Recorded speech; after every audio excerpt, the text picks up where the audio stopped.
everyone has a story, you know, everyone has a role to play. Everyone has a life. Everyone has like struggles and achievements and all these things that you have no clue about. And it's like, AoA, that's a triple play. New episodes, I can't wait. Yeah, open your mind at the first gate. Press play, no need to debate. AoA, check me out. Look, blocked in, you can catch the hype. Golden Dawn, how we follow the light. Anime like life, married to it, my wife. what is going on, ladies and gentlemen, boys and girls, people of all ages? Welcome back to the AoA show. I am your host, as always, Ian, along with my boys Isaiah. Yo, yo, yo. And Gavin. What is going on? And today we're here to talk about the Tower of God, Season 2 of the Webtoon. And what are the chapters? 111 to 124. You heard it here first, folks. That's where we're going to go deep dive analysis on the chapters that we read during our live stream that we recorded today. If you haven't seen that yet and you're watching this video, I highly recommend that you go and watch that live stream. A lot of fun, a lot of laughs, a lot of amazing people there. But we're going to go over the chapters that we read in that live stream on a little bit of a deeper level, give you some of our predictions and deep dive analysis and where we think the story is going and why. So definitely stay tuned for the ride. If you guys like the content today, make sure you guys are liking, subscribing, hitting that notification bell, sharing with your friends, and commenting your thoughts down below. What did you think of this video, our discussion? What did you think of these chapters? And what do you think about Tower of God as a whole? But without further ado, let us get into some of the key points thanks to the brilliant people in our Discord server who put their opinions to the forefront in terms of what we should talk about for our deep dive analysis. And we kind of compiled all of those recommendations. We took ones that were similar across the board, and we came down to a couple talking points here that we want to really drone in on here. So don't be offended. Don't be sad if we don't hit a particular talking point. You'll probably see us in the live stream hitting said point, and we just kind of had to, you know, pick and choose so we're not here all day. But anyway, let's hop into this. So number one, we have the Kuhn plan and plot to take out Rachel. But here's the kicker. It's against Bam's wishes, I guess. Or like really, we don't know what his wishes are. Yeah, or his knowledge. Thank you. That's better. He doesn't tell him, right? That's kind of the whole deal with this thing, which is very interesting because it's like, all right, so now there's this dynamic between, okay, is this going to cause a problem in the future, right? Is it going to be that Bam, like, okay, I let bygones be bygones. I don't have a problem with Rachel. Nothing like she doesn't deserve death. And like Kuhn, like, why are you taking it upon yourself to do that when I didn't ask you to? You know what I mean? Like, just because you betrayed me, there might be more of a backstory, etc. And it's like, okay, is Kuhn foregoing the friendship and in lieu of revenge, right? Trying to go for the vengeance route and putting his friendship to the side, or is it like, something where it's like he thinks that this is the best thing to do for the friendship type thing, or is it a mix of both? I don't know. What are your thoughts, Gavin? What do you got? I don't know. Like,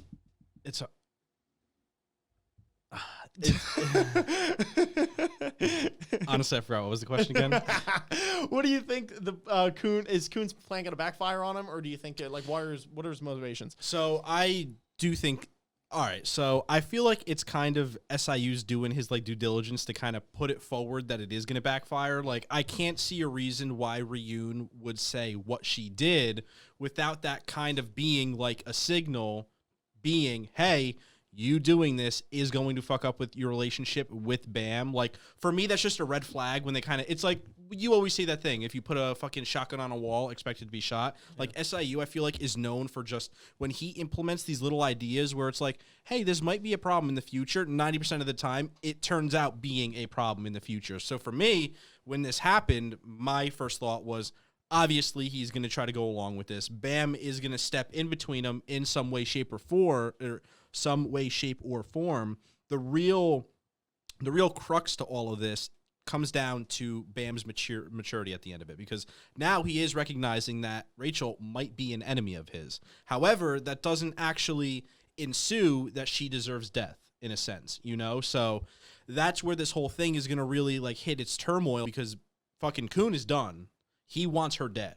Whether Bam likes it or not, he wants her to get that justice, in a sense. Bam, I feel, obviously, isn't going to want her to die. However, is still going to want to have that confrontation with him. So it's really going to come down to how far Kuhn is willing to go in Bam, not having Bam's permission in any of this. And, again, how Bam is going to recognize it, whether he sees Rachel as, you know, someone who can move on with her life and, you know, like kind of change for the better, which kind of is Bam's personality. He wants people to move on, figure out their feelings, and really just kind of like, he just has that personality now where he is willing to move forward and he accepts the way life is and how people are, but still looks for the goodness in people. Where obviously Kuhn, that ship has sailed. He doesn't think there is saving Rachel, so that's why she deserves death.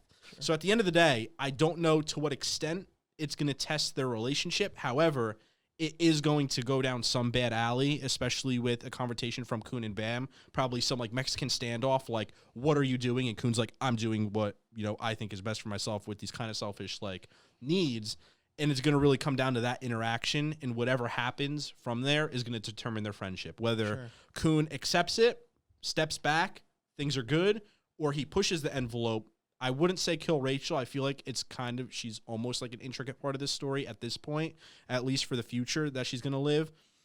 I don't know, but it definitely is going to test their relationship. I don't know if it's going to destroy it, though. I feel like it's going to definitely bring it down a couple rough patches, but Kuhn and Bam, dude, they're the ship and it's sailing, so you know, it's not going to go any further. So Isaiah, what do you think? I don't.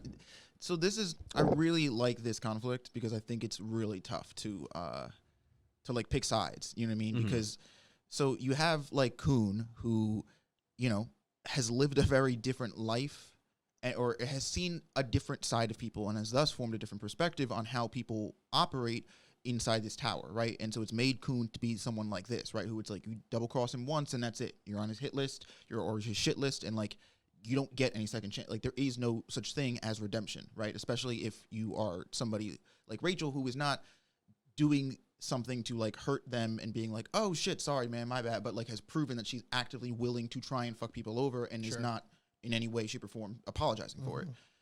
But then you have someone like Bam, who like I want to say is like the direct opposite, right? Where it's like, no, we're not killing anybody. Everybody here in this tower is worth redemption, so on and so forth. But it's the whole like white knight argument of like Batman versus Joker here doesn't really 100% apply, because it's not like Bam has never killed anybody, right? Bam's killed tons of people just to get from the floor of test all the way up to floor 20, right? When he was working as a Slayer nominee. So it's hard for me to buy the narrative 100% that Bam, that there is no scenario, let's put it this way, in which Bam would be okay killing Rachel. I don't think he would vouch for it. I don't think he would be the one that's like, we've got to kill her. But I do think if push came to shove, he would be, if push came to shove, he might be willing, like put in a scenario where he's like, Rachel has to die.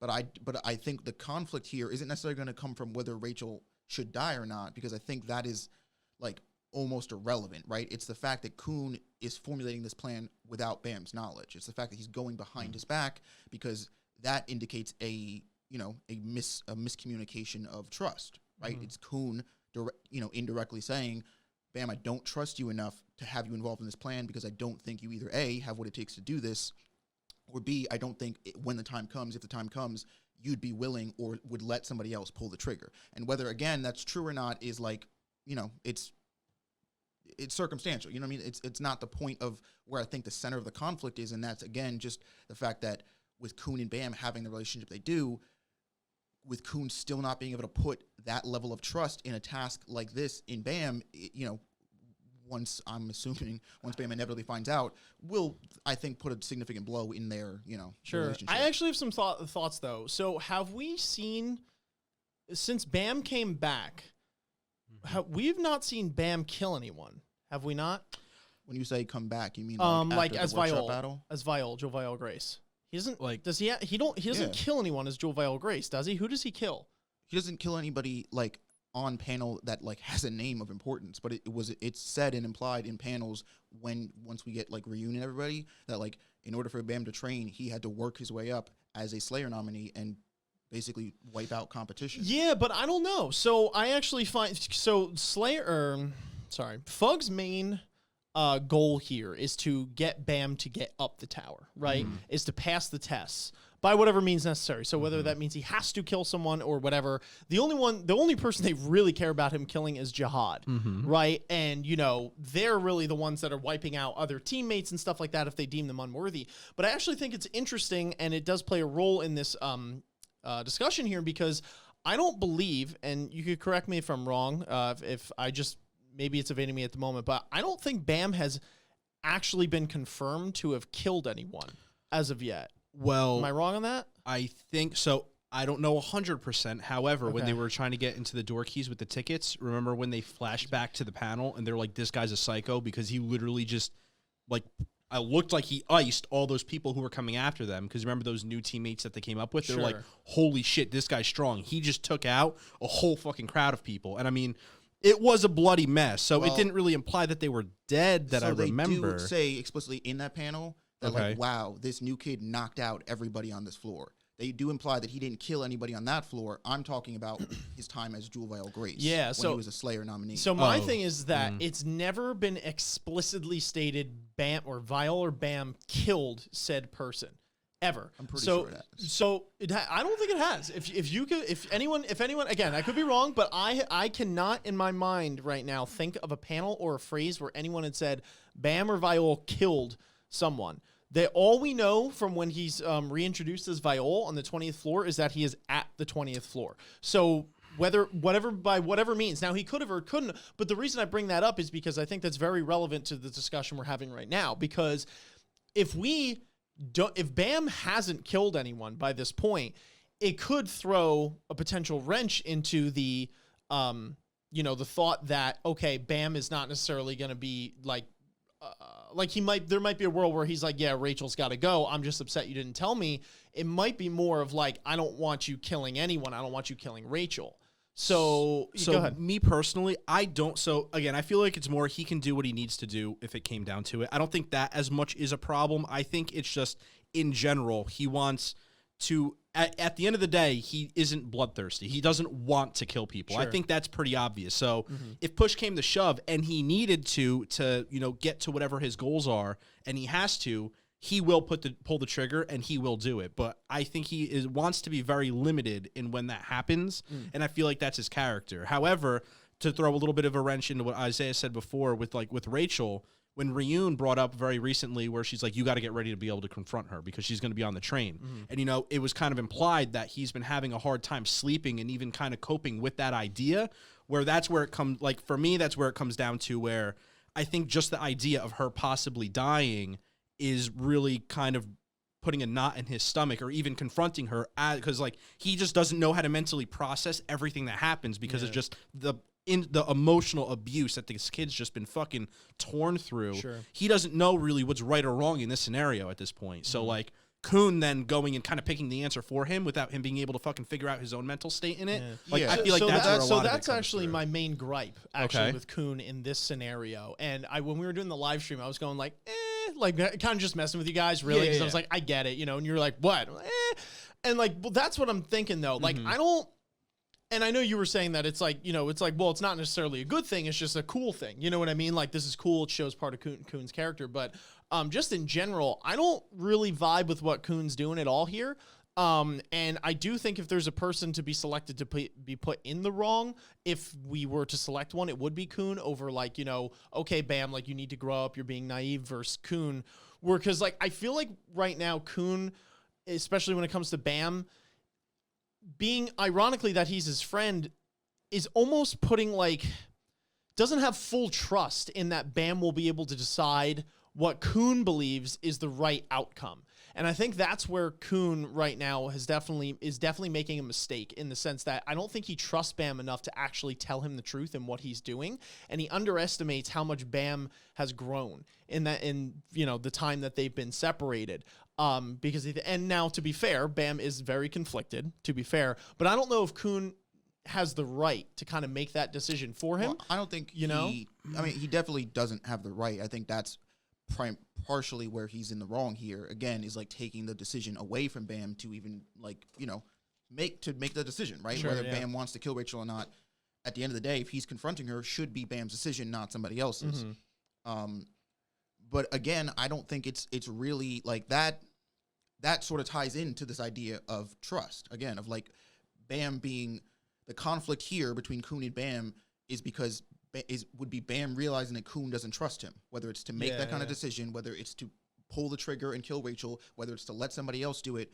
Again, the subject of it doesn't matter. The end goal here is that like Bam being upset with Kuhn because this panel and this plan of Kuhn's clearly does show, whether you are somebody that wants to admit it or not, that that he doesn't, right? Because otherwise, why wouldn't he tell him? This is a pretty big deal, and whether Kuhn's feelings of Rachel aside, Kuhn knows how significant of a person Rachel is to Bam. Mm-hmm. So again, this is a very clear sign that like, and again, from Kuhn's upbringing, this is the way he is, right? Like you fuck him over once and you're done. Sure. But that's not Bam, clearly, right? And so it's a severe lack of trust in Kuhn being like, no, I've seen this woman hurt you. I've seen her hurt us. I've seen that she's willing to hurt innocent people. Like she's a snake for she's got to go. Sure.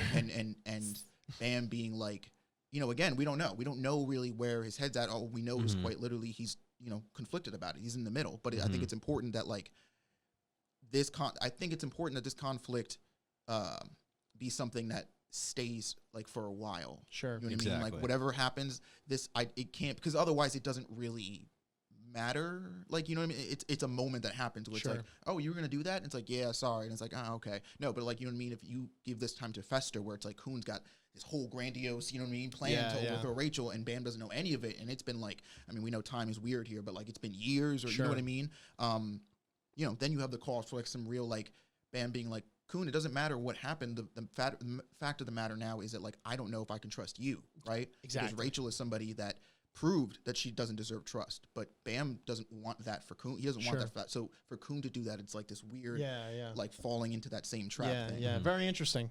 Anyway, so moving on. That was a fun talking point. So the next point we wanted to get to was Ryune and her conversation with Yan, where she was talking about Wangnan and referring to him as the worst mistake that the 10 great families in Jihad had ever made. So this is very interesting, right? Because it kind of, I mean, they've been leaving like little breadcrumbs, in terms of like who Wangnan is. Pretty and like, big in my opinion. A little big, they could be, some people might be like, oh, okay, it's pretty damn obvious. Regardless though, we've been following the trail, right? So it's like, okay, clearly Wangnan is someone more so than even he might realize that he is. Yeah. And this is kind of, again, confirming that, especially through Ryune, who knows virtually has the most knowledge out of this entire group. You know what I mean? Like out of anyone that we've ever seen. So this is what I find interesting about Ryune's character going forward is that she has the most knowledge, right? Inherently out of the group. But something that I love about these kinds of characters, these guides or these fortune tellers, if you will, who are like, yeah, I know what's going to happen, is most of the time, or at the very least, I feel like in order to go down the path of like what I feel would be a more engaging story, is that like Ryune doesn't know what's going to happen beat for beat, right? She doesn't know who's going to do what, when they're going to do it, why.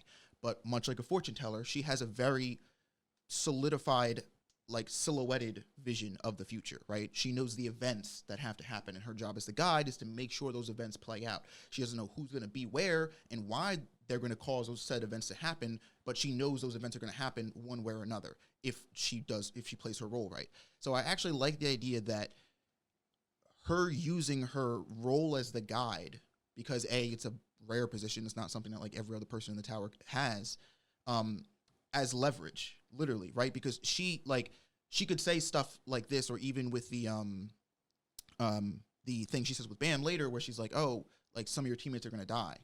Now it's not, she does not 100% say the new teammates you recruit are gonna die. Her words are your teammates are gonna die. Technically, that's a lot of niggas that we're talking about. Like, so what I think is interesting is that, like, again, we could go down this role of this arc, and it turns out that somebody dies, but it's not someone you thought. And then Bam trying to throw this back at Ryune. It's like, oh, well, what do you, like, you told me what was going to happen. And she's like, no, I told you the events are going to happen. I didn't say who was going to die, So I guess what I'm getting at here is that I find it very interesting the way that she talks, because I feel like it's even implied in her literal dialogue that, like, she never, ever says anything outright to anybody. She always says things like, her messages or her words are just cryptic enough for you to get and, like, sort of pick up on this trail, but it's also, like, just enough for you to be like, wait, what was that? Like, what did that, was that, you know what I mean? So I feel like with this whole Wangnan thing, it's something completely different, because I know SIU, or at least I've gathered from this story so far, is like, the man likes his red herrings. He likes to like sort of throw you for a loop, or make you think that something's going to happen and then turn it on you. But I feel like if this man doesn't come out in an interview and tell me that Wangnan's not the Prince of Jihad, like, I'm not going to buy it, because there's enough things that have happened to where if he's not, I'm personally going to feel a little cucked. I'm going to feel like, oh, that's like a little bit, like this whole thing that we'll get into later with the Yuri thing, and that one is like up in the air. And I do think that could be a good example of a red herring, of just like to throw you off the trail, because it's like, oh, you had enough in there to sort of throw me for, but like this, I'm like, dog. Like, I'm like, bro, he's got to be. So my theory here with what she's saying is that the words she uses here are, he's about the worst mistake the 10 great families of jihad have ever made. My running canon theory here is that jihad, and by extension the heads of the great families, probably aren't keen on making many mistakes, right? They're probably not people who are like, oh, we fucked up this thing? Nah, whatever. We'll sweep it on the rug. You know, they're probably people who are like, did you not tape that? Get it off. You know what I mean? Like, they can't leave any room for error, because they not only are they on the top, but they're eternal, right? So they've been running this shit forever now. So the slightest hiccup, right? The slightest room they let someone get in, and they risk losing this whole thing, or at least the version of it they have now. So I think that Wangnan is the worst mistake that they've ever made, because he's an unknown factor to them. He's the Prince of Jihad, by whether it be blood right or whatever, but he's somebody who, by their means, doesn't exist. They don't even know his presence. They don't know that somebody with King Jihad's blood is trying to run up the tower. They don't know that this person who, you know, whether he's a direct descendant or whatever, this person who has this much potential is alive and like has what it takes to either overthrow jihad or whatever. I think her referring to Wangnan, because when we read it initially, I was like, oh, she might mean the fact that he was born, right? He might be like a bastard son to jihad or whatever. But I quite literally think that, you know, again, just interpretation, what she means is that he's a mistake because he's an unknown variable. He's something that they can't account for, at least not yet. Yeah, I think that's a pretty good theory. Honestly, I have really nothing to rebuttal it currently. No, and it's weird, because the more that we the more that we go into it, I almost feel like it is drilling to the fact that he is almost like, because obviously he's a mistake by the 10 great families at some point, and I feel like it would almost imply that he would have to be a bastard of some sort, like to the family, whether it's from King Jihad himself, or maybe from like some of the, like, there was a thing going on with like the leaders of the 10 great families, like with maybe something happened between like the two heads, and like, you know, he came out, and it's almost like an Enoch story, you know, where they just like, all right, they shipped him off and, you know, tried to just get rid of him, and somehow he survived, you know, just the culmination of life. And I guess what comes with that is it goes from the beginning of when we meet Wangnan. It was on the 20th floor. He was living alone. We didn't know anything about him. We don't know who raised him. We don't know his upbringing. He doesn't know anything about himself either. Yeah. So I guess my question is, when we get more to his backstory in terms of who like kind of raised him from infancy, what happened afterwards to where he felt like he needed to leave on his own, and where does his latent ability come into picture, and like how does he figure that out? Is it like an awakening moment? Is it just him literally just fucking putting his pedal to the metal, working hard, and then realizing he can like pick up stuff on, like pick up things faster, or what? I'm more curious on where like he starts to connect the dots in his own journey and starts to really figure himself out, and how that plays into his role. Because I keep on thinking back to the gamer princess, when she makes a comment saying like, oh, the Prince of Jihad is coming back, and she like made a comment where she's like, he's really cute or something. Like, she has physically seen him in some sort of relevance. I don't know if you guys remember that or not, but like this was from a while ago. Yes, I remember her referring to the Prince of Jihad. The Prince of Jihad. But again, yeah. I think who the tower thinks the prince is not. They don't think it's Wangnan, but I think Wangnan is. So you think it's more like a figurehead almost, who like the current one is, and then Wangnan is like the real one in a sense? Yeah, yeah. Interesting. Yeah, I don't know. We're going to have to wait until that plays out. Yeah. I feel like Gamer Girl is a little bit smarter than they play her out to be, where she like might actually know. Yeah. We're actually going to get into her in Repellista, by the way. Oh, Repellista, that's it. Yeah. You know. Episode. Anyway, ready? Mm-hmm. All right, so the next one we actually wanted to talk about was Repellista. What are her motivations? What are her intentions? Why does she and her butler want Yuri to go on this journey to go find Bam, right? Why did she give them the ticket? How did she get the ticket? All of these things are very interesting. Why does she have Jihad's guards outside when she, like, why is she so secretive about the whole thing? what the hell's going on with this girl? So, Gavin, you said you just had some thoughts, so I'm curious to know them. Well, it's weird because I have like no thoughts on this chick, and as weird, and no, so I have an explanation for that because like I feel like she has just been such a wild card compared to every character that we have like been displayed so far. You have some thoughts, and you can pin together some things off their personality in terms of like how they think, their plain personality, how they interact with people, and we have seen not a lot of her in general. Like she's one of the most like undershown characters. Only a few panels and chapters have she actually been seen. So like I can't really tell what reason she would have for any of this. Like, and that's obviously on purpose. Like SIU wants to keep her more of a mystery on the background, You show her a couple times to keep the flame going and like show her presence because it is like necessary for her to be there. There is importance. But like even with having Yuri go and find that weird pig flower crystal the Zegna thingy, the Zegna, like even then she went through, got it, Yuri sent her a picture and she's like, oh sweet, like I just thought it looks cute online, like to you to get, and obviously that has a reason, but even getting that information, I'm like, what really was the point? Was it like to just get Yurek? Like that's the thing. Like even what she is having Yuri do for me, there's not enough information to actually point my thought in a direction to where anything makes logistical sense. Like even with sending her to Bam on the Hell Train, like that was the favor that Yuri had asked her, and now she is delivering that favor. And when they brought up the whole idea where, oh well, maybe there's a reason that she's sending Yuri there. I'm like, okay, what was that reason other than literally fulfilling what Yuri wanted? Or was she like withholding knowing prior to get to this point? And like, is that maybe to help Bam along in that process? And even then, what does she have with Bam? Like, does she really care at the end of the day? And it's like, it's so hard because I just feel like we have no information on her that I really just don't know. I think if it's hard. Piece together the info we do have on her, unfortunately, we're not much higher in the poll than like if we had nothing. Yeah. But so what I think is interesting about her is that in this tower, right, the atmosphere, the world that exists in it has been established that there's really one of three reasons why people interact with somebody ever, right? Mm-hmm. One, you do something for somebody because you want them to do something for you. Mm-hmm. Two, this person you need to betray or backstab or fool or convince of something else. And so you need to coerce them into another way of being, thinking, existing, whatever. Or you need to team up with them because you have a common like enemy or whatever. Yeah.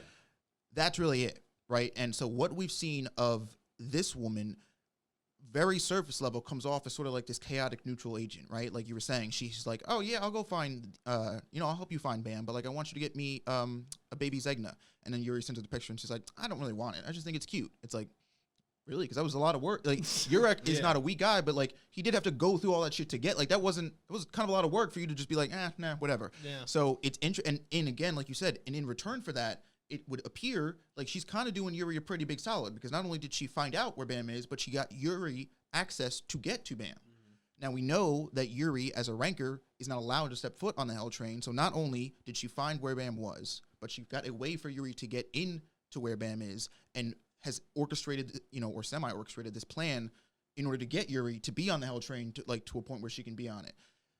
My thing is that, like, I definitely think you're right. We haven't seen all her cards, and there's clearly something in this. There is something in this for her that she's not, whether she's not willing to tell Yuri or whoever, or, we're just not supposed to know. Because my thinking is that Aluric and her would not want. I think they know that if Yuri found out Bam was alive, she'd do nothing, nothing would get in her way to go find and see Bam. So they know that by telling Yuri that Bam's alive, that's the only outcome that could come of that. And we even see that little conversation with Evan and Aluric before that. Evan's like, what's the plan here? Like, why are you telling Yuri that this boy is alive? You're going to get her hopes up. Like, what do you guys want? And so I clearly, there is some ulterior motive that is obvious enough to see, but it's like, again, I don't have enough info on either of them to really pinpoint what it is that they're getting out of it. Because let's not forget also way back at the beginning of season 2, when Yuri initially comes to her for this request, she's like, I need you to do me a favor. Repellista is the one who's like, oh, you need me to find that irregular who died on the floor of test, before Yuri even says anything. Mm-hmm. which means we know that she knew of Bam's existence before Yuri came back to the tower or came back to that floor. So there is some link between Yuri, Repellista, and Bam. I don't know what it is, and I don't know if we have enough pieces in this puzzle to put that together, or I'm just not seeing it. But like, there is some inherent reason that there is something she could potentially or woefully will gain from Yuri meeting Bam. That, like, you know, that's something that's going to benefit her out of this. Otherwise, I really don't know if she would do it. Yeah, she kind of sketches me out. There's something Yeah. going on. There's obviously some sort of ulterior motive. And I don't know if she's trying to dupe Yuri into something. You know what I mean? Like, she's trying to catch her in a plan, because it's like, why go through... I don't know, just the fact that they've never shown her eyes either. You know, like, seriously, I mean that. Don't trust a bitch with no eyes. Yeah, well, I mean, like... they're hiding her face, you know, for something where it's like, this might be even a character that we've seen before, or, you know, character that we are, you know, going to see soon or whatever. I mean, we know that was a similar tactic with Bam, right? His whole identity as Jewel Grace was weirdly largely defined by his hair. You know, everybody was like, oh, he's this crazy monster. Yeah. But then, like, you know, when you would see Bam, he was Bam, right? He was that innocent kid, and it's like... Yeah, I think she's leading Yuri into something, and I don't know what it is. Yeah, I kind of agree. I don't think it's overwhelmingly positive. It's basically what I'm saying. No, yeah. Or if it is positive, it's not positive for the sake of Yuri. It's positive for the sake of Repellista. Sure. You know what I mean? And it's like, okay, I need you to find Bam because maybe I need you to be the cannon that I point at whoever I want to, because you're just going to obliterate anyone or not. But I don't think the motives are all there. I don't trust her. Anything, we know that Yuri is one of the princesses who, you know, is not about the current system at play in the tower here. So if anything, this might be a way to take Bam the Irregular, one of the only people that this tower knows could kill Jihad, Yuri, somebody with the power of a princess who does not agree with, or at the very least does oppose the system, put them in the same place and axe them both. You know what I mean? That, or alternatively, she could also share them in that mindset where she maybe wants change in the tower. And so doing this and having Yuri meet Bam on a place like the Hell Train, where it is so hard to get through, sending Yuri directly there and waiting for this point is almost like a fail switch in terms of getting Bam through it safely and, you know, just kind of secure his route in getting higher up the it's tower. Kind of like what you were saying last week, where you were like, if people high up in the tower know of Bam's existence, they might just come down and be like, we got to squash that bug. But who's not to say then that other people higher in the tower who do fuck with Bam, i.e. Yuri, obviously, but maybe Repellista, are like, no, let's go help him out. You know what I mean? So she could literally be just sending Yuri's back. That's the thing. Tower of God has always made it so that I'm like, I don't want to write off or write on any character immediately. Like, I've got them pegged, because quite frankly, even just looking at this, it's like, I don't know what this chick's about, dude. I can't pin it down, quite frankly, but I know that there's a long con at play here, you know? Yeah. Facts. I don't know. I'm there for it, though. All right, so next we wanted to share our thoughts on the boy Boro. Right? I got Boro, that. Boro, right? Yeah. Boro. Love the simplicity in this Papa man's Boro. name, first of all. But he is a D rank regular, obviously, Shinsu martial arts experience level. And this guy's very interesting in his like approach to everything. We find out that this is the third time that he's going on the Hell Train, which is like, why? You know? He has incredibly great detective and deductive skills, like really good. Because he doesn't even know what Emily is, and he's able to basically do all the kind of things that people are asking Emily to do for them, right? Which is interesting. And he's clearly very strong, because we see the guy that had just nabbed 2 tags, and clearly these are the top 100 people in this test, and he kills him with ease. He splits the dude right in half. So, interesting guy, for sure. What are our thoughts on him? Do we like him? Do we trust him? I definitely like him. But with Tower of God, like and trust are becoming these things that, grow farther apart from me. Like, for example, Repellista, I kind of like that character. Do I trust her? Nah, with him in a mile.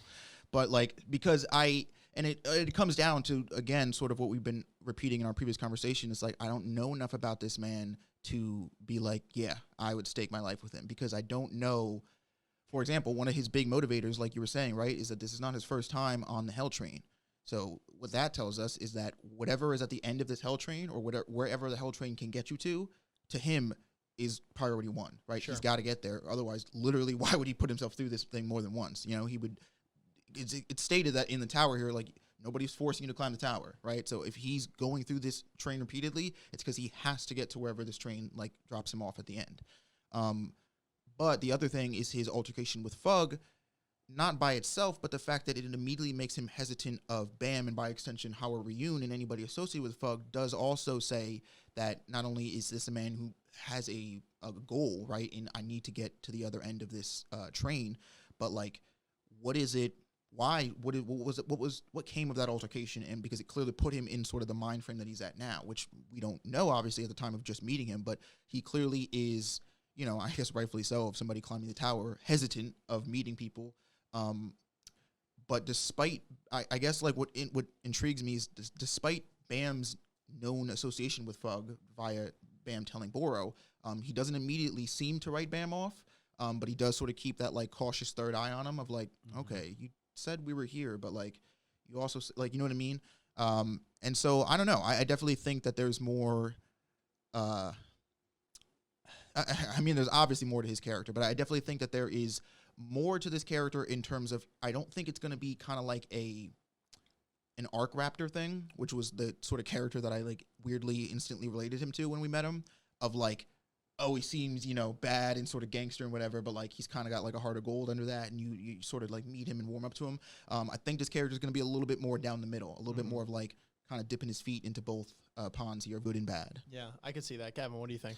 No, yeah, I totally agree with it. And something that is oddly refreshing to me is seeing a character taking this much caution, especially with Bam and Ryune. And obviously he knows fundamentally a good amount of what's going on behind the scenes. He knows Fug. He's had interactions with them. He knows what they're capable of, what they do, and their purpose and goals that they have. Obviously, he has his own shit on the side. However, I think in a distinction that we've seen with a lot of, you know, evil or bad characters, you know, in terms of just the people that we met, a lot of them, personality-wise, are smart and able to capitalize on the interactions with other peoples to steer them in directions that favor them.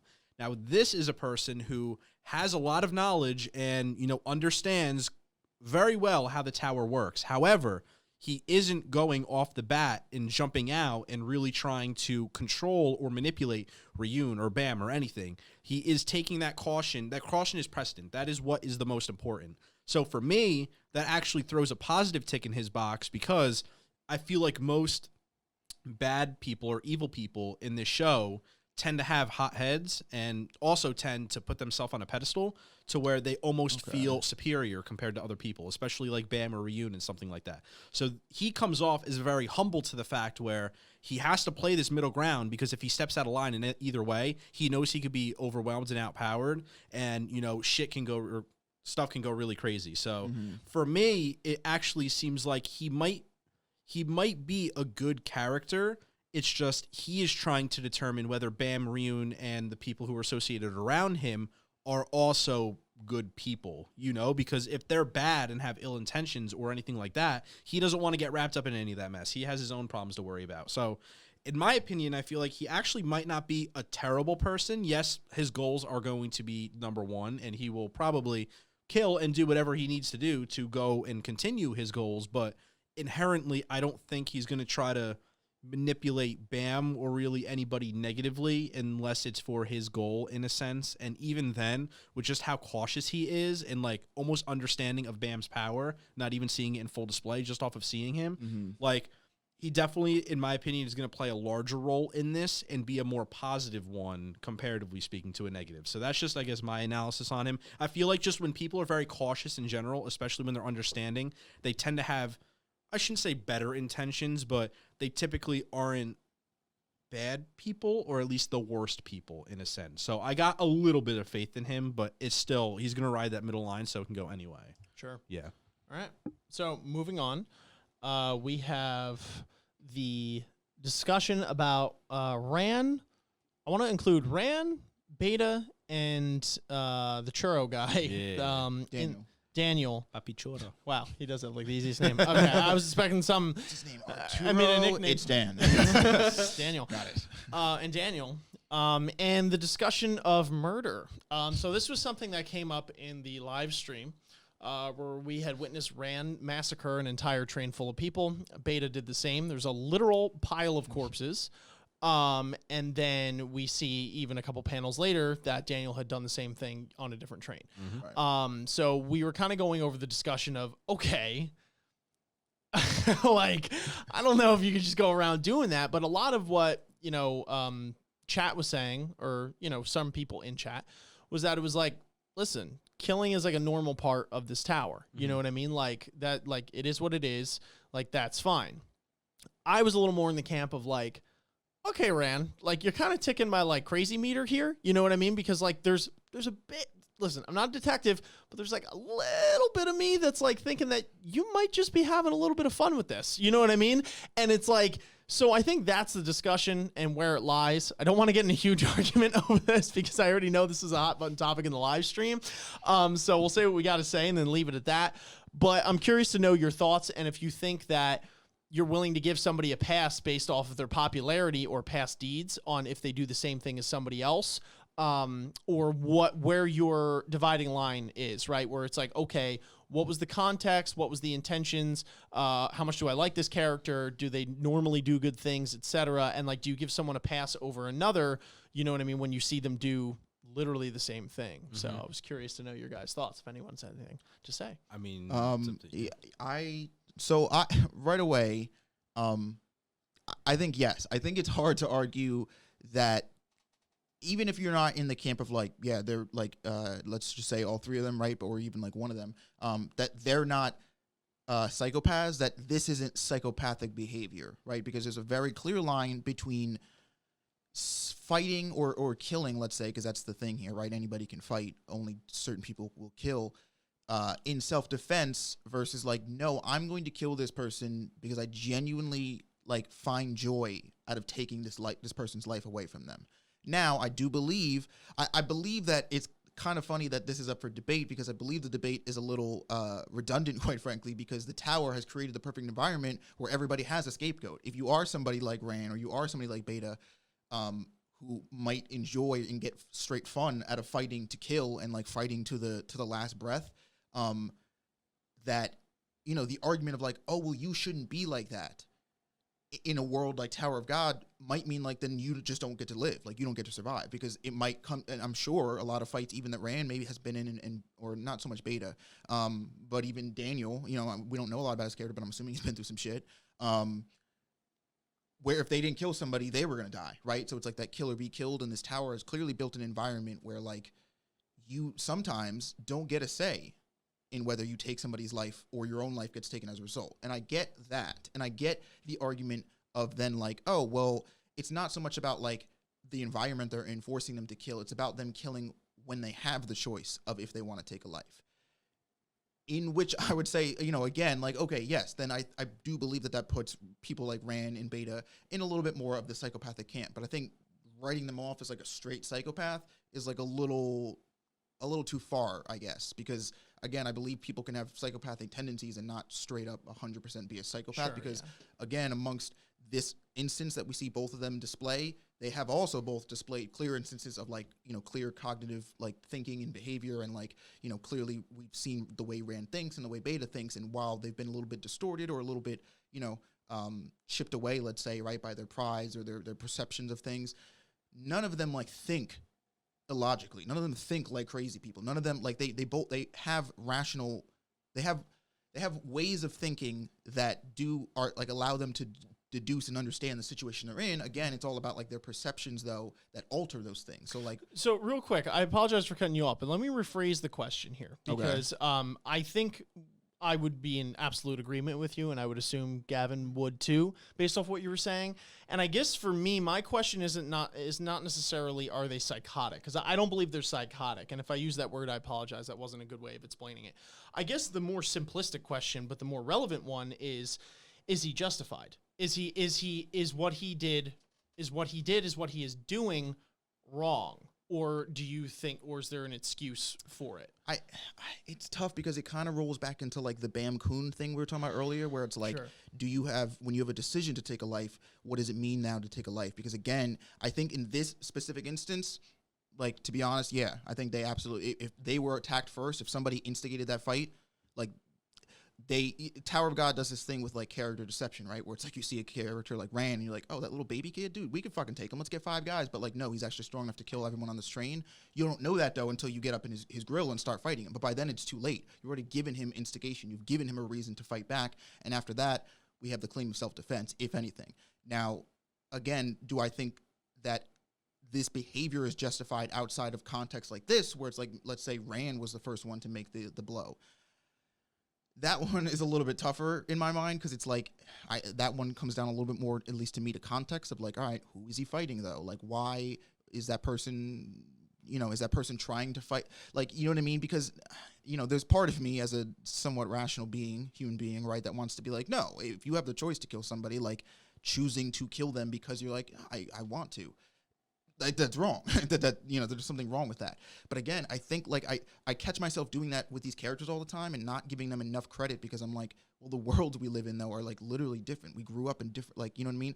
I don't know if it's fair to say that like, Rand, that's wrong of you to think like that if you're in a situation that doesn't call for it.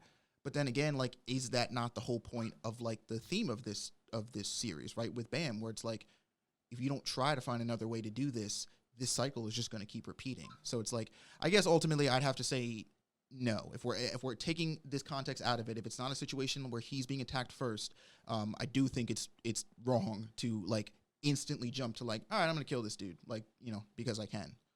Gavin? Yeah, no, I mean, there are a lot of those things. I think the distinction that made it for me, which is why I considered Dan a psychopath over Rand, was from the information that SIU gave, where it was seemingly in self-defense in that they were attacking, and he was like, yeah, they were attacking me, I'm just going to kill them all. I'm not playing any games. Comparatively, when we had Dan, where you literally had a guy back against the wall screaming, for mercy, in my mind, I wouldn't see Rand going and killing him if somebody like that other character was begging for his life. And the reason behind that is Rand, I feel like many characters that I've seen in just other, whether anime or mangas or anything in between, he tends to be one of those people who likes to fight people just for the fact that they're strong, and he wants to put his back against the wall and feel the thrill of just unleashing all of his power. Like, that came clear to the fight with the Guardian, because even his teammates were like, yo, this kid is literally smiling and having a good time. Like, Rand likes going ham and fighting people who are super strong. With that said, this comes back to when we first meet him with whatever that guy's name is on Kuhn's team, the spear bearer. Novik? Novik. Remember when Novik just all he wanted to do was fight Rand, and Rand's like, no, I don't want to fight you. No, I don't want to fight you. Because his mindset is in the camp of he doesn't want to fight anybody who is lower than him in standards, especially if he knows them, If they're in a case where they're fighting him and it's like literally blocking where he needs to go, he's going to kill them. However, if they're not going to give him the time of day in a fight, he couldn't care less. And he doesn't care whether they live or die. He's just going to pretend like they don't exist and keep on walking by, like what happened with Novik. However, when he reaches somebody who potentially has a lot of power, like this Guardian, he is 100% willing to go out because he wants that thrill, and that's really what just makes him happy, is getting that thrill for a fight. Comparatively speaking, we have Dan, who literally just enjoys killing people, and it doesn't matter whether they beg for their life or not, he is just going to kill them. So I guess that's where it's differentiated in my mind. Rand just likes killing for the or likes fighting for the thrill of it, and the stronger they are, the more happier he is. However, I don't think that he would kill people, especially if they're weaker than him. Stronger than him, and he has an excuse to fight, he's going to go for it. And that, for me, is the justification that it goes there. But that's all I got to really add on his character. What do you think? I would disagree. And I think this panel, if anything, is probably the one thing that really puts a nail in the coffin for me. Where he says specifically, this place is really convenient. I get to kill people as much as I want just by having this ticket on me. I think this is kind of what drove it home for me. We use the example of Dan, which we see Daniel kill his folks after we see Rand. So we had this discussion in the live stream, and then we saw Daniel. And Daniel's seemed to be played up to be a little more gruesome in the fact that there's like throat slashing and the guy was screaming. But I don't think that Rand is that far off, because I do think the last guy that he killed is maybe not in the same exact scenario, but a pretty similar one, in the sense that I immediately, the second I see that guy on panel, when he's like, you're a monster. Like, oh my gosh, you're crazy. The guy's given up. Like, that guy's done. He's finito. He's finished. You know what I mean? And like, he's proverbially like backed into a corner, in the sense that like the guy isn't, you know what I mean? Like, he's not doing anything. He's essentially saying, like, without saying it, like, dude, you know what I mean? Like, we're done. Like, don't kill me. And Rand kills him, and not only kills him, it kills him quite gruesomely. He electrocutes him to death. And I don't know if anyone's been electrocuted, but it's not a pretty way to go out. Sucks. Yeah. So it's not a pretty way to go out at all. You know, I think that, I don't know if, again, I'm not saying Rand's a bad person, because it's not as black and white as that, right? And we've seen Rand do some pretty good things, I guess. But I think there's motivations. And I think in this scenario, I don't even have to assume. I know that everyone on that train was weaker than him, and he slaughtered them. Now, they did attack him, so that's very fair. There's a self-defense. Someone comes on your lawn, they come to rob your house, they come with a gun. You got a gun, you shoot them. You know what I mean? Like, depending on your state, but you get my point, right? So I definitely see that. I'm not trying to be like, no matter what, guy comes out with you with a knife, like, you can't do anything. Even if that person is smaller than you, right? If somebody half your size comes up and goes to stab you in the leg with a knife, like, I'm fine with you punching that guy right in the head, you know? But I do think there's something to be said, in the sense that Rand doesn't seem to have a scratch on him during this. He does. Somebody else's blood. Somebody else's, yeah. Yeah, somebody else's blood. So he's basically undamaged at all. He's basically unfazed. The guy didn't even have to breathe. He probably could have held his breath the entire time, slaughtered all of them. And like, I think there is where you pull the, like, really the moral dilemma for me, because it's like, Rand is clearly so much stronger than everyone that attempted to do something to him on it, that it's like an overexertion of power.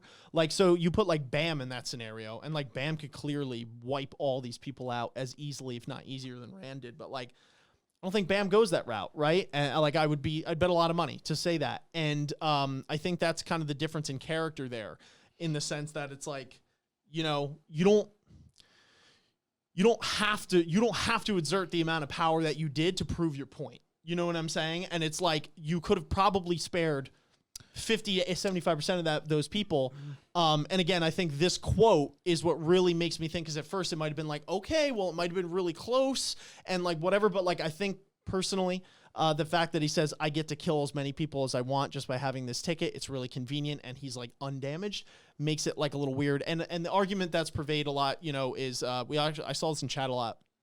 That's the tower. They're like, okay, this is the tower. This is where we live. There's an excuse. Okay, that's a very fair argument, because there are scenarios in which it's a war zone, right? Like, we're in America right now, and we are pretty safe relatively in our bubble here. But, you know, there are places in the Middle East, you know, in other parts of the world that are literal war zones, right?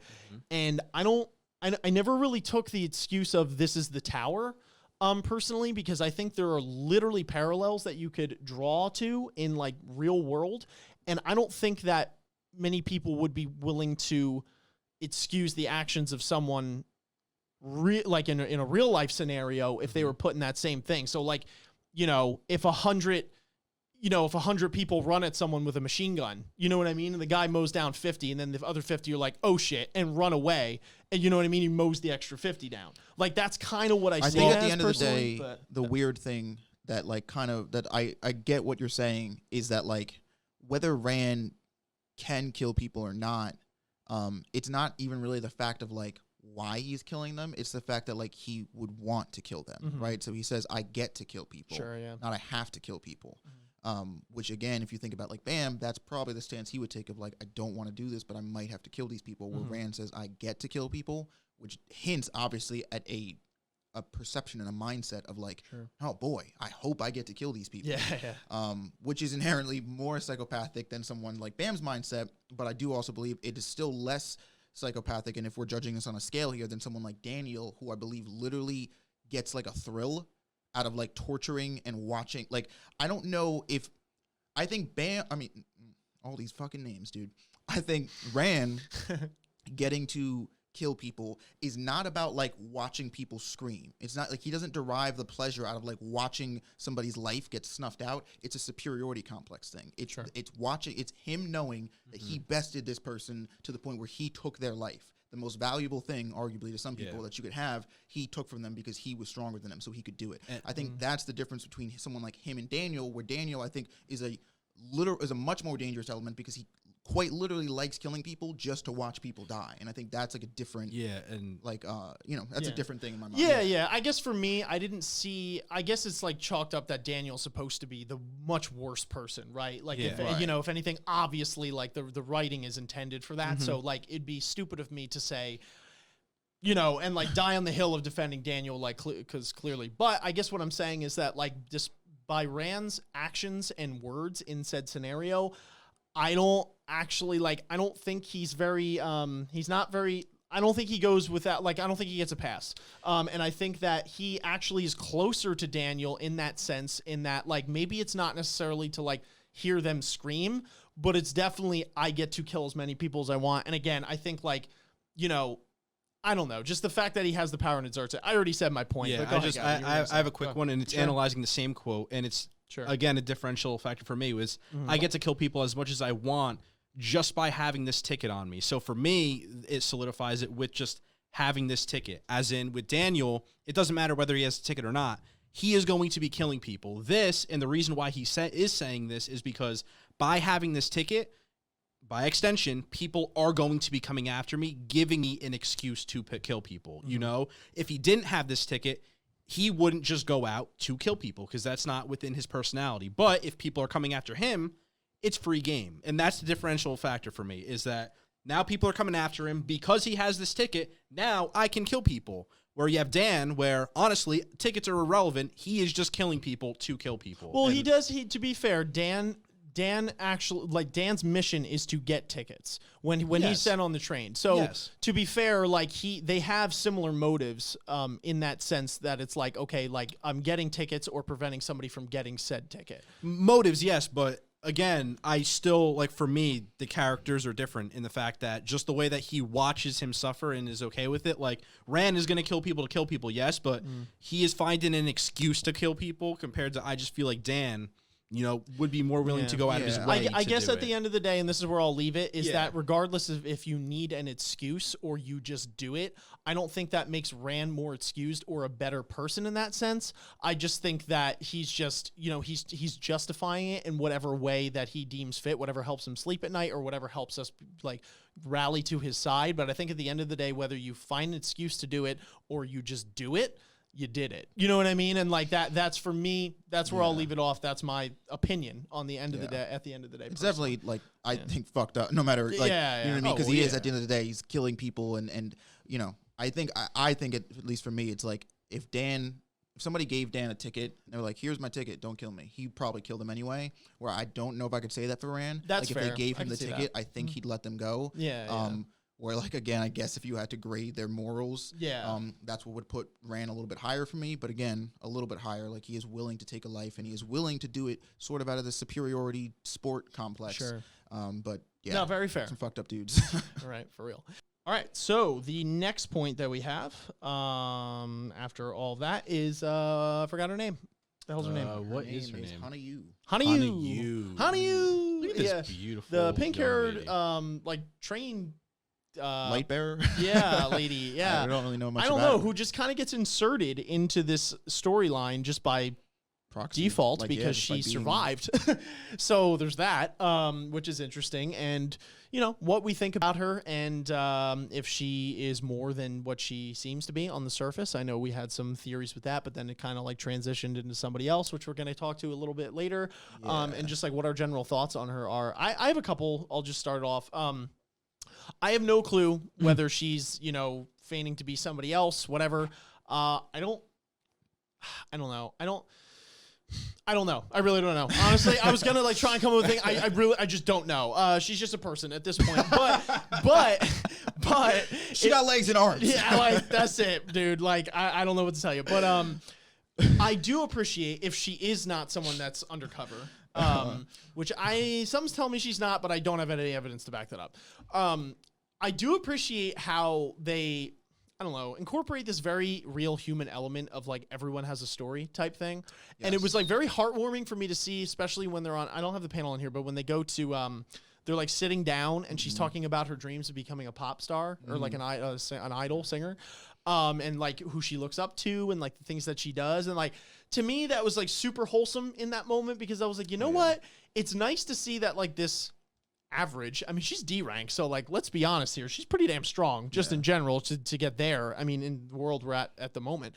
But anyway, besides the point, it's cool to see that it's like, even for that brief second, they kind of like stepped out of your zone for a second, and you're like, everyone has a story, you know, everyone has a role to play. Everyone has a life. Everyone has like struggles and achievements and all these things that you have no clue about. And it's like blows my mind about that sometimes, because you just think about, I relate it to real life. And that's why it was so wholesome to me, because I relate that to real life. And it's like crazy when you see all these people walking down the street or whatever the case is. And it's like every single one of those people has a story to tell, you know? And it's like, it's just super interesting to me. And it's like, sometimes you never know what that story is or what interesting stuff. Like I was going, I got gas the other day, and I was going a tangent. No, just well, no. I think fuck you. I think it relates to. I think it relates. Make sure we don't go on tangents. Goes on tangent immediately. Okay, whatever. I'm saying I went to the gas station the other day. We're in New Jersey, and so we don't. You know, we have a gas attendant there that pumps our own gas, or pumps the gas for us. And so I go into the store, I come back out, and the guy was like reading some book. And so I don't know why, I just was like, yo, what are you reading? Anything good or whatever? And he's like, oh, I'm reading like Norse mythology with like Vikings and all that kind of stuff, which, you know, didn't guess that. And I'm like, that's pretty cool. And so I told him, I was like, yeah, I'm actually kind of into that stuff too. And like, not crazy, but like, I appreciate like Norse music and stuff like that, like play it at the gym. And like, point being, like, that guy would not have guessed that at all. And he's like, I'm gonna be honest, dude, like he said, he's like, I did not guess that. Like, I would never have guessed that at all. You know what I mean? And it's like pretty crazy that you just came up to me and were like, I showed you said interest and that you had something to say about it more than just that's cool. You know what I mean? And it's like cool, because it's like, I don't know if I'll ever see that guy again, or if I do, it's like we may never have like a full-fledged conversation. But even in like that moment of passing where we cross lanes, it was cool to see, you know what I mean, that there was like that commonality interest and that surprise at the fact that it's like you don't know this whole other person's story. You don't know their life. You don't know their interests. And so I thought that was kind of cool, relating it to just like a real life scenario, and it's a very human element, which is half the reason I like Tower of God, because there are very human elements within a fantastical world. And this was one of them on a very small scale. So I liked her as a character, and I like what they highlighted so far. But I don't really know what to think of her besides that, you know? I think it is cool that, you know, part of what I think makes your world when you're making a story like fun and engaging to read or look at or watch, is just that, is the lore building, right? Is the world, how dense is this world? How much history is packed into it? One of the things that I always praised Tower of God for, just a couple episodes and subsequently chapters in, was the fact that like by, you know, a few episodes in or whatever, or chapters, like I knew, I was like, yo, this world, like there's history. Shit has happened in this world, and like I can feel it. I can feel it by the way these characters talk, by the way they move, by the way they interact with each other. Like people behave in a way that implies that like this world has existed for thousands of years before any of them were ever created. And what I like the most about seeing that world unfold as we go up the tower is that not everybody's goals, aspirations, or desires, or even priorities are all about the end game. They're not all about like getting to the top of the tower and fucking over Jihad or taking his place or whatever. Like some people just want to run a restaurant, dude. Some people just want to be a famous singer. Like not everybody's goal and aspiration is about overthrowing the system or the society. This world is so relatable, you know, because that's the way the real world. Not everybody wants to be the president. Not everybody wants to like, you know, change and redefine the way that our country's, you know, financial or you know, communications or any of that shit. Like some people just want to run a business. Some people just want to, you know, join a club and be in a, like some people just, everybody has different, I guess, levels of wants and desires as far as, you know, how much of a priority that takes on a grand scale. And so, yeah, it's cool to see because I think we had this with, I feel like a dick. I'm forgetting the little kid who dies that Wangnan meets when we first meet Naya. Where his whole thing was making sure that the woman who ran the restaurant that like took him in, that restaurant like got out of debt and was like, that was his whole reason for going up these floors in the tower. And it's like, again, it's cool. It's nice to see that like not, some people just want to like do a thing, you know? Yeah, for sure. All right. So anyway, moving on, we have Ryune basically telling Bam, good amount of your teammates are going to die. Which is somebody gonna die. Scary to say the least. And And I know you were talking about this slightly before about like, okay, that's kind of ambiguous and kind of talking about Ryun's character and the fact that she's very vague in these things, as most fortune tellers seem to be, right? Yeah. What do we think about this? Who's gonna die? Is she saying that it's strictly the new team that's gonna die? Because this was kind of an overarching point in the sense that Bam is now tasked, to get new teammates. In the sense that like there's gonna be a lot of people that die, so you kind of need some bodies at this point. What I think is interesting is one sort of what I brought up before about the fact that she's not very specific about who's going to die. So Bam could, theoretically in a world spend his time recruiting these new teammates only to watch like Shibasu die, right? Or somebody that he already knows. And it's like, fuck, it reiterates the idea that you don't really have as much control as you think about like life events or what have you.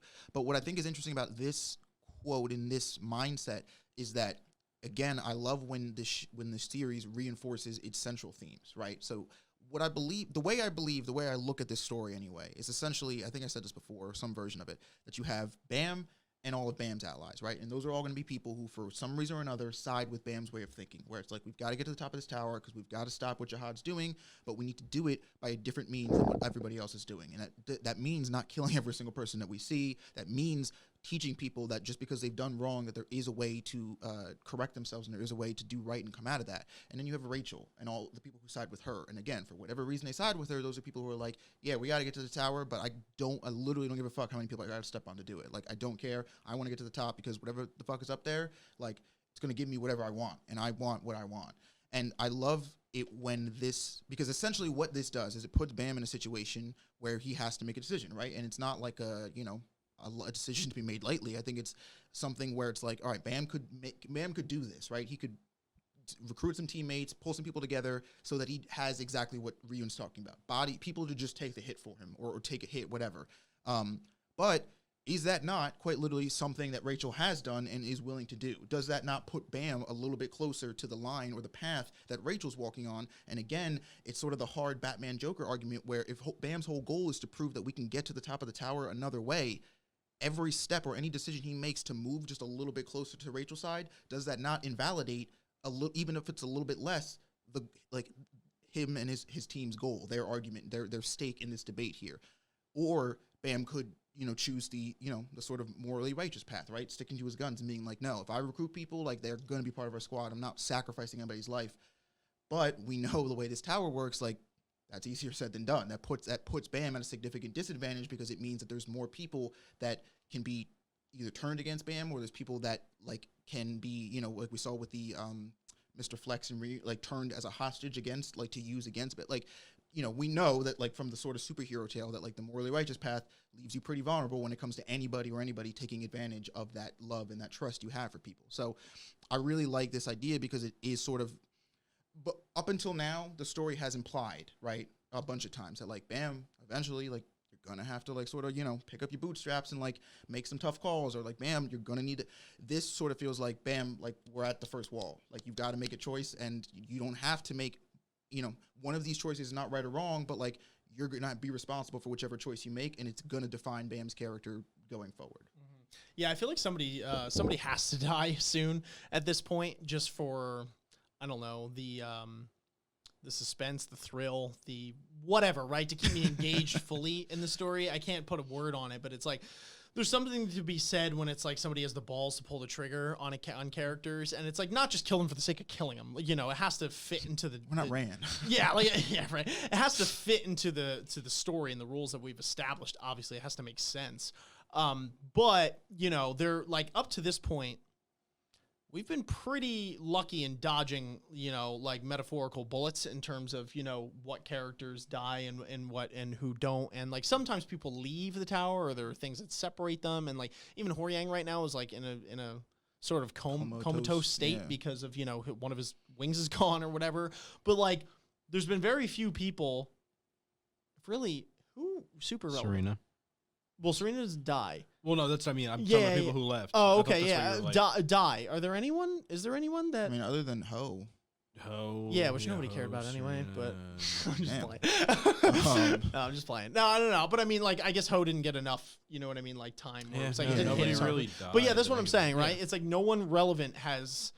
You know what I mean? But in a I mean, if situation, we're counting Mr. Flex, like he died. Well, we're talking like team. Okay, team, like like the good good guys. guys. Okay, Yeah. okay. Yeah, like those guys, Yeah, you yeah, know. I guess from the that's what I'm OG. saying. Is I'd like to see Bam make like the more righteous decision, and as a result, have one of his teammates die still. You know, and then it's like, where do you go? Which, you know, again, not the most like it's a little cliche in my opinion at least, but it does harken to the point here where it's like making the good decision does not always reward you. It doesn't give you what you want. Yeah, I don't know. I feel like we need some spice with this, and it's like I want to feel, you know, because like I felt when Huryang was like dead, that was like, oh my gosh, like, you know, and he wasn't even like the OG, he was like the second OG, you know, from the second squad, runner up, yeah, like runner up or OGs, but I was yeah. still like, damn, dude, and he wasn't even like, you know, there. I mean, you know, so I don't know. I think. I don't know. I think they got to throw some spice. They got a lot of sugar. Definitely alluding to something. Yeah. You know, something and bad I'm happening. curious to see who it is. But anyway, then we get to this butte. The next woman Pretty old here. thing. Gavin, why don't you do a favor real quick and throw this beautiful woman on panel? And that is, what's her name? Yuri.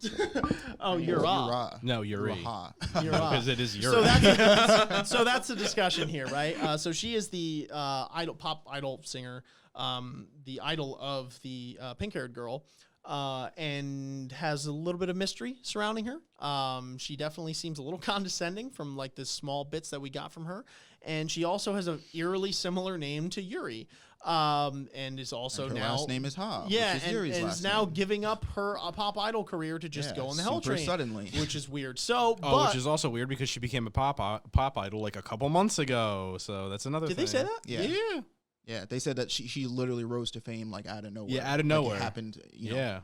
like she was Like that was the other overnight, thing, she is just like, became an idol, ran her Yeah. stuff, and is now like again, deucing it. And it was a couple months ago. Like Yeah. they Yeah. said that a couple months ago. Yeah. I actually, that changed my perspective a little because I'm not going to lie. I totally forgot that was said. Yeah. And so when you guys were saying that, one of my main arguments to like be like, okay, I definitely don't think this is Yuri is because I was like, this woman is established. And I'm like, that would be kind of weird for Yuri to like go. so But, you know, go ahead. my two things is one is in the camp of it's Yuri in disguise, right? Because I don't believe because to be honest, man, like her story lines way too close up to Yuri's exact scenario here.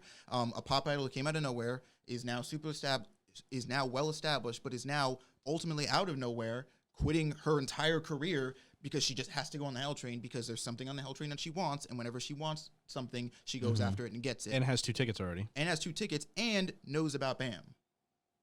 That's like Yuri's entire character development right here. So I think if it is Yuri, like it makes sense. There's enough hinted here to be like, yes, that's obviously Yuri. Now, as I've been thinking about this after the stream, I do think there's an argument to be made that Yura Ha is somebody in the Ha family and that is a separate person, but that she is working to help Yuri get on the train. So that's not exactly Yuri, but this sudden uptick of, you know what, I think I'm just going to quit my job, whatever. Again, I think that there's this whole Yura, what's the pink hair, or the princess's name? The other Like one? Rochelle. Who the Repellista. Oh, Repellista. Repellista. Yeah. Repellista Yuri thing, where it's like maybe Repellista is like gonna give something to Yura if Yura helps Yuri get on the like I don't know. So my other theory is that is a separate whole different person, but that she is still, because I'm gonna be honest, if that's not Yuri or it is Yuri, her objective here is Yuri's objective. So there has to, like, Yuri is linked to this woman somehow, whether it is a passing thing, whether it's like they're family members, so they're helping each other out. I don't know. But I'm not really, whether that's actually Yuri or not, I'm not willing to jump on or to get off the train of like Yuri's not involved in what's going on with her. Because I think it just, shit is in the bucket. It looks way too neat and nice to be like, you know, to be like, oh, it was just a coincidence. It's like, I can't do it. Yeah, I don't know. My gut is telling me it's not Yuri, like that theory. Okay. I literally have no evidence to back. No, that's a lie. I do. There is some. It's not great evidence, but like, I do feel like the way that this character conducts herself is different from Yuri in the sense that like she is enmeshed in the same things that Yuri is, and you know, for the list of things that you gave, right, the 7-9 things that, you know, lined up. But I think like the way this woman carries herself, and again, that could be because she's trying to hide herself, fair enough, but I just like, there's something that tells me that Yuri just couldn't contain herself, you know what I mean, when it comes to that kind of thing. and that she doesn't need to go through this whole rigmarole of like putting on a disguise and everything, being that she has Evan, who is like one of the, you know, top guides, like one of the most like smartest people in this entire tower.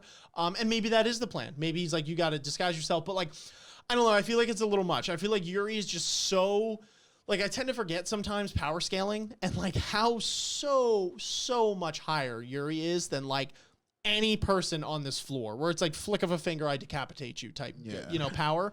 And so, you know, there's part of me that's like, okay, would Yuri be able to like hold up this facade for so long? And if so, like, would we see cracks or not? And it just seemed, the one panel that threw me off, that scent in particular, was when she was in the mirror and we saw the back shot of her head and she's like, oh, the public, like, these are so stupid. Like, these people are so stupid. The public is so stupid. And for some reason, I know that's not strong evidence at all. It's really not evidence in the slightest, but for some reason that threw me off, because I was like, I don't feel like that's something that Yuri would say. I don't feel like Yuri would even waste her time making a comment like that, if that makes sense. I feel like Yuri just has better things to do. And it's like, it's weird. Like, I just feel like Yuri is so established so much higher that it's like the fact that she made that comment, and now like the way she conducts herself in this like semi-cocky condescending tone, but it's like, it's not, it's like out of this place of like this weird mass deception, doesn't fit into like Yuri's bubble. Now that, again, that's just my intuition or instinct. And there really is no solid evidence. So I'm totally open, and I could totally see if I am wrong. I would totally be not surprised if I was wrong in that, because there are so many things that line up with it potentially being Yuri, but my gut is telling me that it's not. Yeah. Well, I got something to add, and it would kind of not answer all your questions, but some of them. And one would be her disguise, quite literally, because don't forget, she is not allowed on this train in any shape or form. So theoretically, that would be her scapegoat being on, you know, rising to fame, having this image to her face, so then people wouldn't recognize her and be like, yo, you're a princess. Like, no, I have this alter ego in a sense. So I can see that argument. And with that, in a way, I can see her saying those things in the mere fact of having to put on this new persona that she's able to pull it off so easily, for her to make a comment like, wow, people are really stupid. Like, I can change my identity in a sense, and in less than 2 months, I just became a pop idol. Like, the public is pretty stupid. So I can see her saying those things in a sense. However, I am toying with the idea that Isaiah brought up, and I kind of like that more in a sense, where this is maybe some sort of relative where Repellista, or whatever the other gamer queen's name is, her actual way to get Yuri on this train is maybe to find a relative of sorts. Yeah. Yuri give her the envelope with Bam and the tickets, send it to said relative, and have them go on this almost convoluted quest to meet Bam, and almost then, once she finds Bam, guide him to Yuri, because she can't. I mean, that would explain why the envelope that was on her table is different from the one that was given to Yuri. So if she put it in a different envelope, and two, it would also explain why the picture of Bam would be in there, because obviously Yuri would have to send it to know what Bam looked like. So I actually do like that idea, and I feel like it almost fits it better, because like, I don't know, I really do like that, and also, the more that I think about it, the more I'm forget that when it. she's talking to this group of guys here, they're like, well, wait a minute, what do you mean I'll join a team with you? How is that even going to work? She's like, well, because I have 2 tickets. But Repellista only gives Yuri 1 ticket, which means that if that is Yuri, Yuri somehow has another ticket, which doesn't make any sense, because all the other tickets would be accounted for on this floor here of the train, because it's stated that the tickets aren't in like this fucking, you know, roll place. Like, everybody has a ticket on them. So I do think that I think personally the narrative that this is Yuri is a little bit of like the red herring thing of SIU, like what he likes to do. I am personally a little bit more in the camp of like, that Yura Ha is a different woman, but like she is in cahoots with Yuri and trying to help her get to Bam. Yeah, I could see that. Yeah, for sure. I think that makes sense. Yeah. So anyway, a lot of mystery surrounding her, and I'm curious and excited to see where we go with her character 100%. in particular. So last talking point here is Daniel, who we talked about before in our Rand Daniel Look at that face. discussion. But you know, you want to talk about he's why do they do that? Is that like no, is that seriously? Is that like you know how like you know like what does that symbolize again? Where it's like little like the little well it's there's an actual symbolism. There is an actual symbolism. And I forgot what it was. I don't know, to be honest, if that's carrying over, because there's there's a fair number of characters that are illustrated that way in the story that I don't think it pertains to, but it's supposed to be like this like sassy, like almost rebellious, like sort of air to the character. Like it's supposed to give them this like, you know, quite literally like sort of like feline-esque level of mischief to their name or their appearance. For sure. But I mean, in Tower of God, man, like he could be a quarter animal or something. You know what I mean? Like we never really know. For sure. But yeah, I don't know. I am. This is the first character that we've met since Gustang, and I don't even really count Gustang because I could say this and be dead wrong. I like to think that I know where Gustang stands a little bit more than I do this guy. Like this guy, we met and introduced, and he clearly seems to be in the realm of like Ran, right, in your betas, where he's like, I'm just killing people. Like I just want to get these tickets and get to the Hell Train. I'm gonna kill anybody who gets in my way. Like, you know what I mean? Pretty surface level, pretty cut and dry. But like, in the 100-something chapters we read of this story, we've never really met like a character that's that dry and surface level. So I'd be hard pressed to just the way the story has conditioned me into writing him off and being like, that's just a crazy kook. He just wants to kill people. Like there's something, there's something that this man wants, but like I'm kind of falling into this like Repellista thing where it's like all we saw was him. All we know, the only confirmed fact we have from his introduction is that he's stronger than Ran in terms of power scaling, because he was able to handle that Guardian much easier than Ran was. And so people were saying, oh, what do you think it would be like if he, in our Discord, like, what do you think it would be like if this guy were to get into it with someone like Bam? Like, where do you think their power scaling lines up? I don't know. That's tough, because I guess that's then asking the question, well, where do we think Bam racks up against someone like Ran, right? If you want to analyze that on like a more power scaling thing, which I don't know. I guess I've always inherently assumed that, no, I don't know. I was going to say like that I've assumed that Bam is stronger than Ran, but I don't necessarily know if it's that he's stronger than Ran or that if he could beat Ran in a fight. Because again, as strong as I think Ran does have very inherent weaknesses in his combative style, and his first and foremost, and I think it's even what chalks him up here, is that he can get very prideful. He can get very full of himself very quickly and sort of put himself in this air of like not thinking 100% too clearly, which I think Bam could take advantage of. And also, to be quite frank, I don't know where the Thorn puts Bam now in terms of power scaling, because it could have been like him and Ran were neck and neck, and then the Thorn, and now Bam. Like, so I don't know. And then again, I don't really know what. If anything, I think this character could end up just being like a secondary antagonistic force, similar to how Beta played in the workshop battle arc. To our heroes now, like you have Fug and Rachel's group, who I think are going to be like the main villains, and then I think you have people like Daniel and, to be honest, everybody else on the train, who are going to sort of play like the secondary antagonistic role, and they're sort of going to be like the guys who are trying to get the tickets, but for their own deeds and for their own selfish wants or desires or whatever. Yeah, I just want to know where this guy came from. Is he Fug? That's fair enough. Is he related to Rachel? I mean, those freckles. It's kind of throwing me out. No, seriously, like he has a weirdly, like an oddly similar look in weird sense. I don't know. I'm literally in the dark on where this guy came from and what his motivations are and everything about him. We just literally know that he is incredibly strong, and he does have knowledge of how things go down before they seem to actually go down. Yes, much like Boro. Yes. So maybe that even indicates that this is not his first time running the train. Yeah. So I don't know. Gavin, what do you think? Bro, I'm like struggling on this whole Snaggletooth thing that I've been on this whole time, because I had to look it up, and I was like, all right, I got to get to the bottom of this. And literally the answers that they give you are there's 3 scenarios, all right? So you authors can give it to kind of give characters a mischievous look, okay, implying that they may be naughty and overly extroverted, which he is very extroverted and naughty. But, you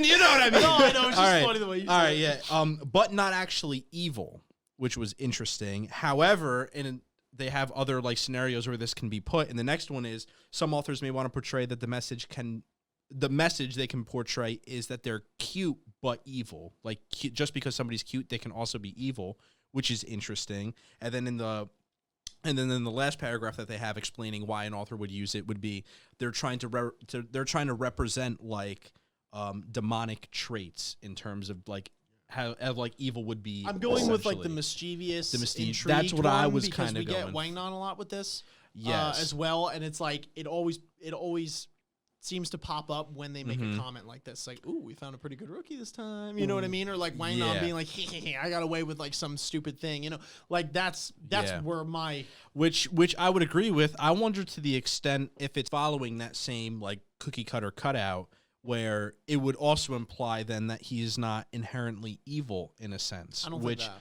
Which, again, is interesting. Although we've seen everything that he has done and is capable of, I really wonder when we find out what is his ties with Rachel's group, what are his motives in terms of working with them, what is he gaining from it, and just, like, everything that ensues of their relationship. Because I feel like that would really, like, kind of solidify where he, like, is as a person morally. Like, obviously, we know he's willing to ice people and will do it very harshly and against people's will. But, like, I kind of just want to know his motives because he is an interesting person, and I like the way that he toys with Ran. Like, I like that superiority complex that he's showing where it's almost like, I know more than you. Like, we're going to, like, play and find out. I would like to throw a little thing in the bucket here. Okay. That he is evil. And not only that he's evil, but that the whole Snaggletooth thing you were going off about. That I would actually throw my ticket in the bucket of the last one. The demonic almost? The demonic one. Okay. In that this man is in ties to all the other people that are on Rachel's team. And that they are all some sort of like half species of thing that quite literally eat people. Oh, yeah. Because not only this man, but a lot of Rachel's people on her team make very blatant comments about eating people. No, you're completely right. I literally forgot. Dude, like, I forgot. I had no clue. And then he was like, "Oh yeah, by the way, he like just actually said he was going to eat people." And I'm like, "Oh yeah." So I wonder. I totally forgot. There's like this thing to be said where like this man Daniel and all the ragamuffins that Rachel's running with, the ragamuffins, are just like this species of half people or whatever, or half demons or things that just eat people. I mean, if you're gonna roll on Rachel's team, you got to be half demon or half like out of your mind at some point, because otherwise you're not gonna like. That's what I'm saying. She's not running with like trustworthy human beings. They got to be like half demon or half snake or something. Facts. Yikes. Fax machine. Let's build a fax machine. We're gonna build the fax machine. All right. You're gonna get Rachel's booty, smack it on it, ice her, and then send it to Bam. And then I'll be like, in the footnote, I'll be like, Kuhn, I got you, fam. The end. You can continue. The end. Tower God, that's the ending. Yeah, that's the ending of Tower God. Anyway, Oh folks, that was our last point that we wanted to go over today. Again, thank you for everyone in the Discord that voiced their opinions in terms of what we wanted to, what they wanted to see us talk about and all that kind of stuff. Thank you for everyone who watched our live stream. Again, if you haven't, definitely go check that out so you can get our live unbiased reaction to everything that we read and went over. But until next time, folks, I think that's all we got for you today. Smash that like button, subscribe, hit the notification bell, all that love. Check the description for all of our links. But until next time, we'll catch you on the flip. Peace. Later. Peace.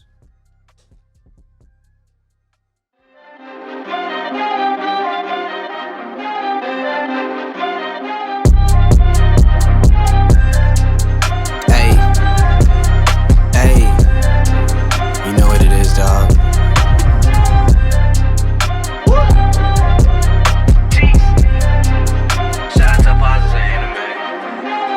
Ninjas and samurais, blaze of the Kuhn eyes. Find me in the leaf of the cloud, screaming out Bankai. We just some ghouls though, who like seeing parts fly.